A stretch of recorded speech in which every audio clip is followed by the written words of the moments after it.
सबके पावन के करे प्रतीक्षा, सबके पावन के करे प्रतीक्षा। धिया पुता आजुआन यो, आजू अंगना में ओथिन सान यो, आजू अंगना में ओथिन सान। सबके पावन के करे प्रतीक्षा, धिया पुता आजुआन यो, आजू अंगना में ओथिन सान यो, आजू अंगना में ओथिन सान। आजू अंगना में ओथिन सान यो, आजू अंगना में ओथिन सान।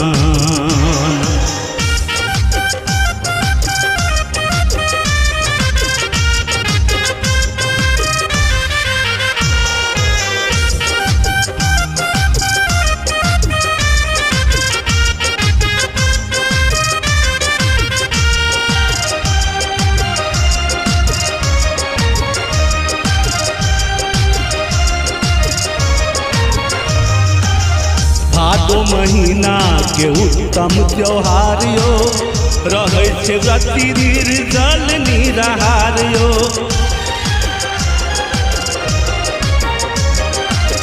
भादो महीना के उत्तम त्योहार यो, रहे छे व्रती निर्जल निराहार यो। घर में गरम 10 मैया दैल पूरी, घर में गरम 10 मैया दैल पूरी। लगबा के भोग छै विधान यो, आजू अंगना में ओथिन सान यो, आजू अंगना में ओथिन सान। आजू अंगना में ओथिन सान यो, आजू अंगना में ओथिन सान।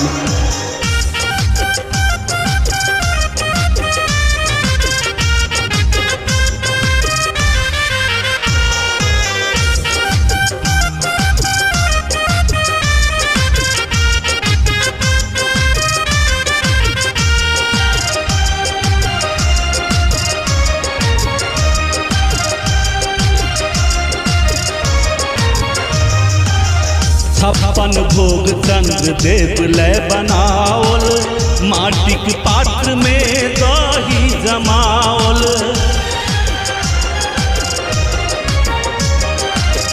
छप्पन भोग चंद्र देव लय बनाओल, माटिक पात्र में दही जमाओल। भोजन के पश्चात देवल हुनका, भोजन के पश्चात देवल हुनका। राखल सुपारी अपान यो, आजू अंगना में ओथिन सान यो, आजू अंगना में ओथिन सान। आजू अंगना में ओथिन सान यो, आजू अंगना में ओथिन सान।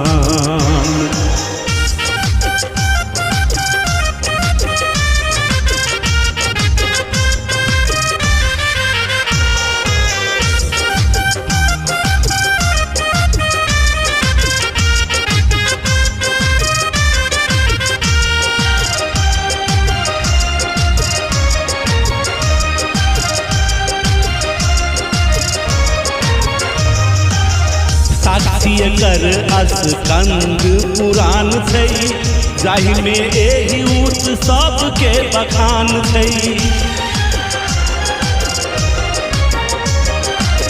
साक्षी कर स्कंद पुराण छै, जाहि में एहि उत्सव के बखान छै।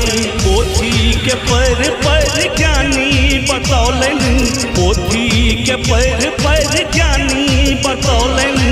जनलक तखने जहान यो, आजू अंगना में ओथिन सान यो, आजू अंगना में ओथिन सान। आजू अंगना में ओथिन सान यो, आजू अंगना में ओथिन सान।